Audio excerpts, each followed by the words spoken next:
Bismillahirrahmanirrahim. Assalamualaikum warahmatullahi wabarakatuh.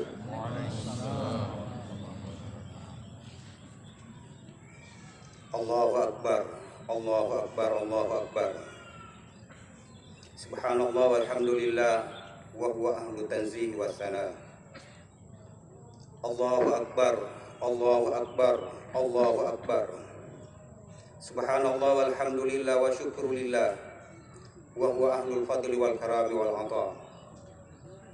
Allahu Akbar, Allahu Akbar, Allahu Akbar. La ilaha illallah wallahu akbar. Allahu akbar walillahil hamd. Alhamdulillahi wahdah, sadaqa wa'dah, wa nasara 'abdah, wa a'azza jundahu wa hazamal ahzaba wahdah.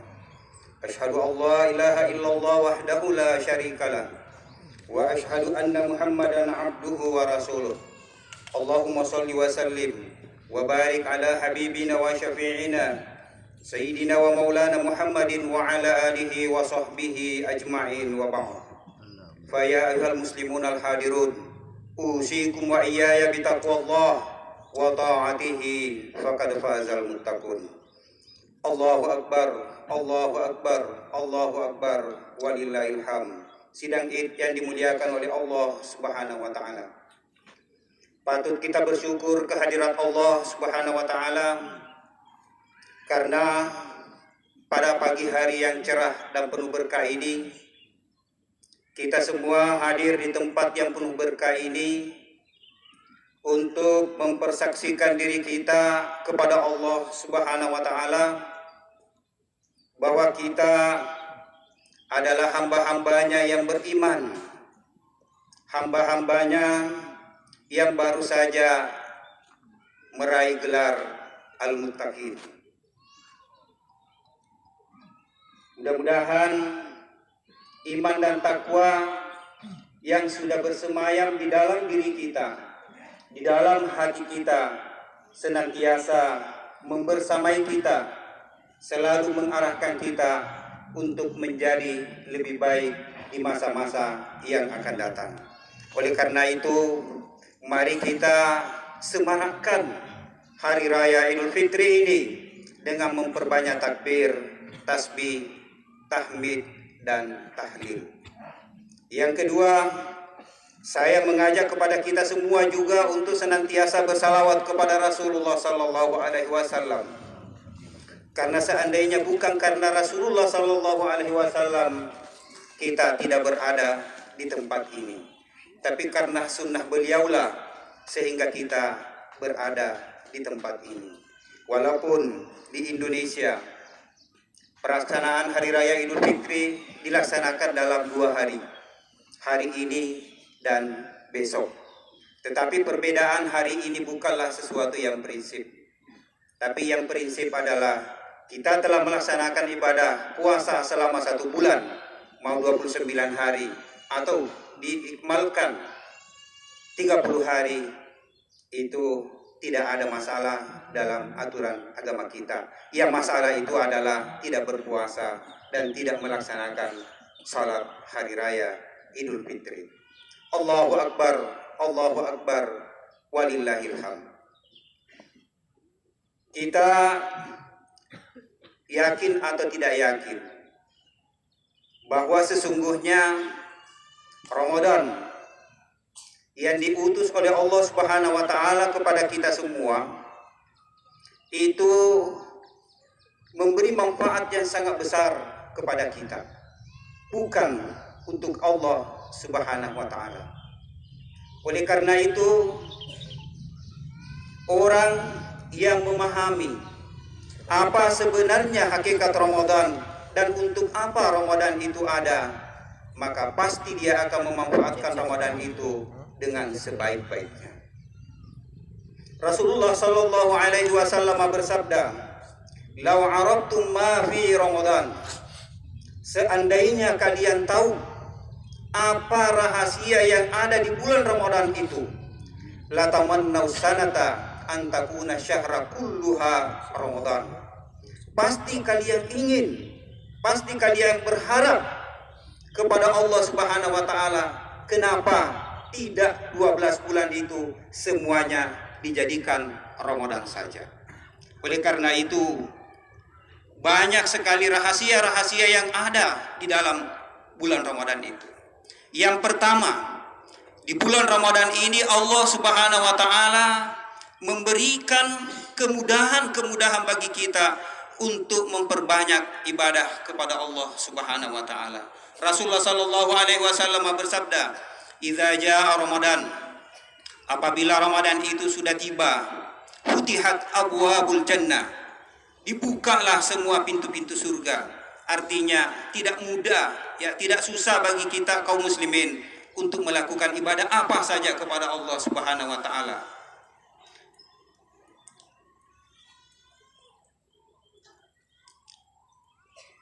Wa ughliqat abwabu jahannam, sementara api neraka juga ditutup. Artinya peluang untuk melakukan dosa-dosa besar itu juga sudah dibatasi oleh Allah Subhanahu wa taala. Bukan tidak ada, dibatasi oleh Allah Subhanahu wa taala. Wa ghallaqati syayatin, dan setan-setan itu dibelenggu. Kalau misalnya di luar bulan suci Ramadan, waktu kita untuk melaksanakan sholat boleh dikata sangat terbatas, bahkan sulit kita lakukan. Tetapi di bulan Ramadan bisa kita lakukan dengan sebaik-baiknya. Allahu Akbar, walillahil hamd. Tetapi yang paling penting dari sekian banyak rahasia-rahasia di bulan Ramadan itu adalah akan melahirkan kita semua sebagai Idul Fitri, orang yang kembali fitrah. Apa ukurannya kalau kita ingin menjadi fitrah? Dan apa itu sebenarnya Idul Fitri? Sidang Id yang dimuliakan oleh Allah Subhanahu wa taala. Rasulullah sallallahu alaihi wasallam bersabda, "Likulli syai'in zakatun." Segala sesuatu itu ada pembersihnya. Pakaian kita kotor, ada pembersihnya. Kendaraan kita kotor, ada pembersihnya. Apakah kita sendiri yang bersihkan atau orang lain yang bersihkan? Tetapi diri kita juga ini ada pembersihnya. Apa pembersihnya diri kita? Rasulullah mengatakan, "Wa zakatul badani as-shaum." Sementara pembersih jasmani kita adalah dengan berpuasa. Itulah sebabnya Syekh Muhammad bin Bakar dalam kitab Syarah Al-Usburiyah mengatakan bahwa salah satu rahasia Allah Subhanahu wa taala dengan adanya bulan Ramadan, khususnya puasa yang kita lakukan, itu akan memperbaharui, akan memperbaiki sel-sel yang ada di dalam tubuh kita. Kalau kita membaca Google, itu banyak disebut tentang bagaimana manfaat puasa terhadap kesehatan. Tetapi sesungguhnya para ulama kita itu sudah membagi Ramadan itu dalam 3 kelompok.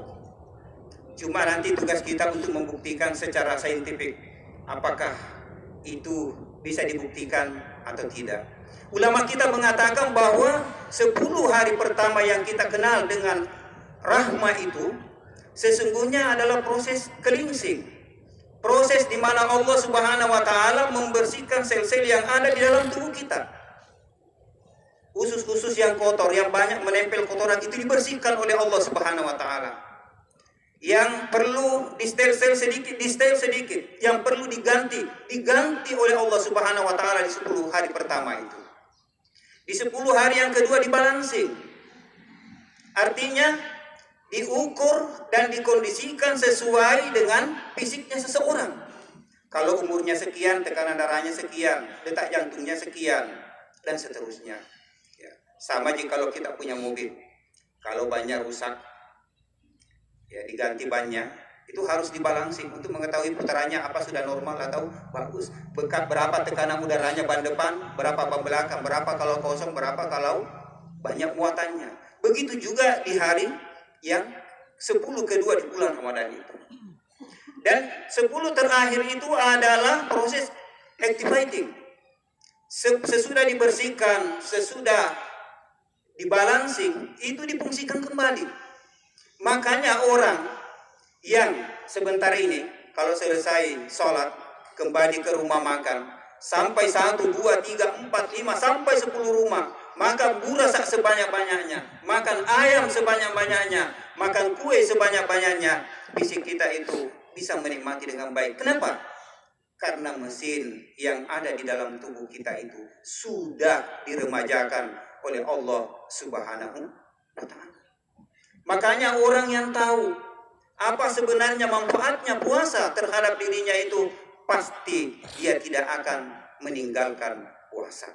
Saya jamin itu, pasti tidak akan meninggalkan ibadah puasa. Ini yang pertama. Jadi momentum untuk membersihkan diri kita itu ada di bulan suci Ramadan. Tapi apakah dengan membersihkan apa yang di dalam diri kita ini sudah selesai? Tidak. Masih ada yang lain yang perlu diselesaikan. Apa yang perlu diselesaikan? Pertama, harta yang kita miliki itu harus dibersihkan. Bagaimana cara membersihkan harta yang kita miliki? Itu dengan cara berinfak, dengan bersedekah, dengan membayar zakat.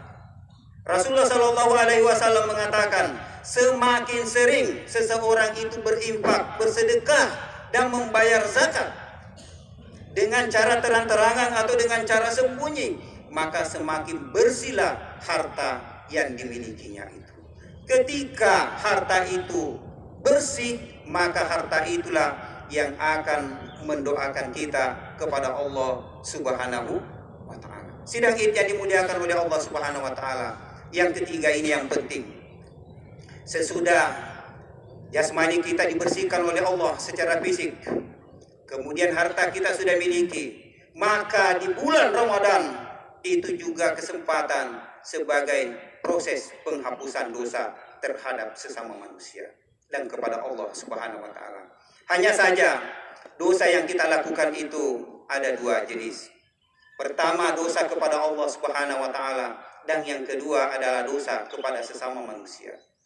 Dosa yang kita lakukan kepada Allah Subhanahu wa Ta'ala, misalnya lupa ki salat, ya tidak salat ki, atau kurang sabar, selalu emosi dan lain sebagainya.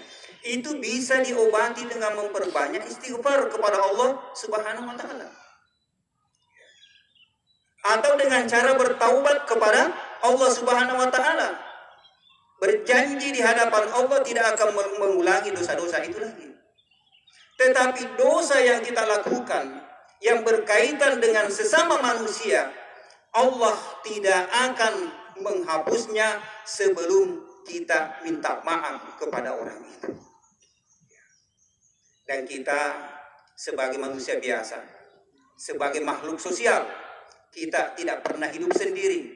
Kita selalu berinteraksi dengan orang lain. Dan interaksi itu ada terus setiap saat dalam kehidupan kita. Baik dalam bentuk perkataan, baik dalam bentuk sikap, baik dalam bentuk perbuatan. Itu selalu ada. Dan ketiga-tiganya itu boleh jadi berpotensi menimbulkan dosa. Biasa hanya dengan mata kita, boleh jadi di tempat ini kita hanya melihat seseorang ada sesuatu yang kurang, terbesit dalam hati. Kata-kata yang tidak baik walaupun tidak diucapkan. Atau kita mengeluarkan langsung kata-kata yang kurang menyenangkan bagi orang lain. Apalagi kalau kita melakukan perbuatan-perbuatan yang menyusahkan dan menyakitkan hati orang lain. Itu tidak bisa dimaafkan dan diampuni oleh Allah Subhanahu wa Ta'ala sebelum kita datang minta maaf kepada orang itu. Oleh karena itu, kita sebentar sesudah Hari Raya Idul Fitri ini, dari sekarang ini kita lihat-lihat nih, cek nih di dalam diri kita. Kita pernah berinteraksi dengan siapa? Dan dosa apa yang kita lakukan? Agar supaya sebentar begitu selesai, ini khusus untuk di tempat ini, belum di tempat lain. Begitu selesai kita berjabat tangan. Dan ketika kita berjabat tangan, jangan jabat tangan yang hampa, tapi jabat tangan yang berisi. Kalau jabat tangan yang hampa itu asal sentuh tangan selesai. Ya, banyak orang jabat tangan begitu. Tidak ada rasanya. Tapi jabat tangan yang bermakna itu ada 3 jenis. Pertama, ada kata-kata maaf di dalam jabat tangan itu. Kalau banyak sekali dosa kepada orang itu, tidak usah diucapkan semua, cukup saja Tabe minta maaf selama 1 tahun ini mungkin banyak sekali kata-kata, banyak tindakan, banyak sikap, banyak perbuatan saya yang berpotensi menimbulkan dosa kepada kita. Hari ini dengan ikhlas, dengan penuh mengharap keridhaan Allah, saya mohon dimaafkan. Tapi kalau satu disebutkan, mohon maaf kemarin itu saya patut waiki, kemarin saya gosip. Nah, itu kalau sedikit, tapi kalau banyak jangan, karena itu bisa lama sekali nanti jabat tangannya. Jabat tangan yang kedua itu adalah doa. Doa. Jadi ketika kita misalnya menghadiri acara pengantin, itu jangan hanya sekedar jabat tangan saja selesai, tapi usahakan jabat tangan itu diikuti dengan doa. Semoga Allah memberkahi pernikahanmu. Semoga Allah memberkahi karirmu. Semoga Allah seperti itu. Walaupun tidak diucapkan oleh mulut kita, cukup di dalam hati saja. Itu adalah jabat tangan yang berkualitas. Dan jabat tangan yang paling berkualitas lagi adalah ketika kita berjabat tangan dengan orang fakir miskin diikuti dengan amplop. Itu jauh lebih bermakna lagi. Karena di situ ada kemaafan, di situ ada berkah, dan di situ oleh doa. Kenapa kita harus berjabat tangan? Rasulullah mengatakan, tidaklah 2 muslim itu bertemu kemudian dia berjabat tangan, maka dosanya akan keluar dari keduanya, ya, bersamaan dengan lepasnya tangan keduanya pada saat jabat tangan. Makanya kalau orang itu mau jabat tangan, pasti sudah siap memaafkan. Pasti. Karena kalau dia masih marah, disuruh jabat tangan, pasti tidak mau. Pasti tidak mau. Ini adalah salah satu wujud kenapa di hari raya Idul Fitri itu kita berjabat tangan, saling memaafkan antara satu dengan yang lain. Itu kalau ada di sini. Kalau dia ada di kampung, pulang ki. Kenapa kita pulang? Karena kita tidak tahu apakah kita akan bertemu dengan orang itu atau tidak. Bisakah kita minta maaf melalui HP? Dengan pesan-pesan singkat? Bisa. Tapi kualitasnya, rasanya tidak sama kalau kita bertemu dengan dia secara langsung. Inilah sebenarnya hakikatnya hari raya Idul Fitri. Kenapa? Pertama, secara jasmani sudah dibersihkan oleh Allah. Harta sudah dibersihkan oleh Allah Subhanahu wa Ta'ala. Kemudian dosa-dosa kita sudah dibersihkan oleh Allah Subhanahu wa Ta'ala. Itulah yang disebut dengan Idul Fitri, kembali fitri. Mudah-mudahan kita semua yang hadir di tempat ini adalah termasuk orang-orang yang kembali fitrah kepada Allah Subhanahu wa Ta'ala. Yang dengan kefitrahan itu membuat semangat kita beraktivitas sesudah Ramadan ini semakin besar, karena semakin kuat, karena mesinnya mesin baru. Pikiran kita lebih jernihkan lagi, ibadah kita tingkatkan lagi, jangan hanya dibatasi di bulan Ramadan. Mudah-mudahan Allah Subhanahu wa Ta'ala senantiasa memberikan rahmat dan petunjuknya kepada kita semua, sehingga dengan rahmat dan petunjuk itu membuat kita semakin baik, semakin berkualitas kepada Allah Subhanahu wa Ta'ala. Oleh karena itu, mari kita melepas Ramadan di tempat ini dengan seikhlas-ikhlasnya dan berdoa kepada Allah Subhanahu wa Ta'ala. Mudah-mudahan kita bertemu Ramadan lagi di tahun depan dengan kondisi sehat walafiat dalam melaksanakan ibadah yang semakin berkualitas kepada Allah Subhanahu wa Ta'ala. Taqabbalallahu minni wa minkum minal aidina wal faizin fi kulli am wa antum bi khair wa dumtum bil karamati faizin. Barakallahu li wa lakum fil Qur'anil Karim wa nafa'ni wa iyyakum bima fihi minal ayati wa dzikril hakim wa taqabbalallahu minni wa minkum tilawatahu innahu was-samiul alim.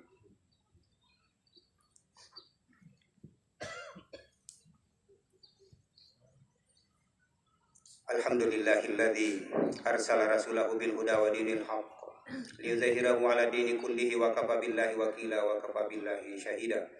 Wa asyhadu an la ilaha illallah wahdahu la syarikalah wa asyhadu anna Muhammadan 'abduhu wa rasuluh.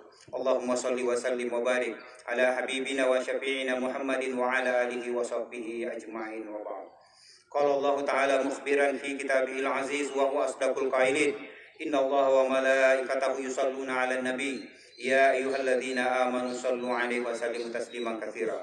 Allahumma shalli 'ala Muhammadin wa 'ala ali Muhammad kama shallaita 'ala Ibrahim wa 'ala ali Ibrahim wa barik 'ala Muhammadin wa 'ala ali Muhammad kama barakta 'ala Ibrahim wa 'ala ali Ibrahim fil alamin Hamidum Majid. Allahumma arda' anil khulafa'ir rasyidin Abi Bakrin wa Umar wa Utsman wa Ali wa an baqiyati sahabati ajma'in wa tabi'in wa tabi'ihim wa man tabi'ahum bi ihsanin ila yaumiddin. Allahumma ighfir lil muslimina wal muslimat wal mu'minina wal mu'minati al ahya'i minhum wal amwat innaka antas samiun qaribun mujibud da'wat wa ya qadiyal hajat. Allahumma arinal haqqa haqqan warzuqna tiba'ah wa arinal batila batila warzuqna ijtinabah. Allahumma ja'al jama'ana hadza jama'an marhuma wa tafarruqana min ba'dihi tafarruqan ma'suma wa la taj'al fina wala fi qulubina wala afkarina wala ahwalina illa wala syaqiyya wala mahruma. Allahumma inna nas'aluka ridhaka wal jannata wa na'udzubika min sakhatika wan nar. Rabbana hab lana min azwajina wa dhurriyyatina qurrata a'yun waj'alna lil muttaqina imama waj'alna lil muttaqina mafaza. Allahumma inna nas'aluka salamatan fid din wa 'afiyatan fil jasad wa ziyadatan fil ilmi wa barakatan fil rizqi wa taubatan qabla al maut wa rahmatan indal maut wa maghfiratan ba'dal maut. Allahumma hawwin 'alaina fi sakaratil maut wan najata minan nar wa laqina hisab. Rabbana atina min ladunka rahmatan wa hayyi lana min amrina rasyada. Rabbana atina fid dunya hasanah wa fil akhirati hasanah wa qina adzabannar. Ibadallah, innallaha ya'muru bil 'adli wal ihsan wa ita'i dzil qurba wa yanha 'anil fahsya'i wal munkar wal baghi ya'idhukum la'allakum tadhakkarun. Wadhkurullaha yadhkurukum washkuru 'ala ni'amihi yazidukum wa ladzikrullahi akbar. Wallahu ya'lamu ma tasna'un. Wassalamualaikum warahmatullahi wabarakatuh.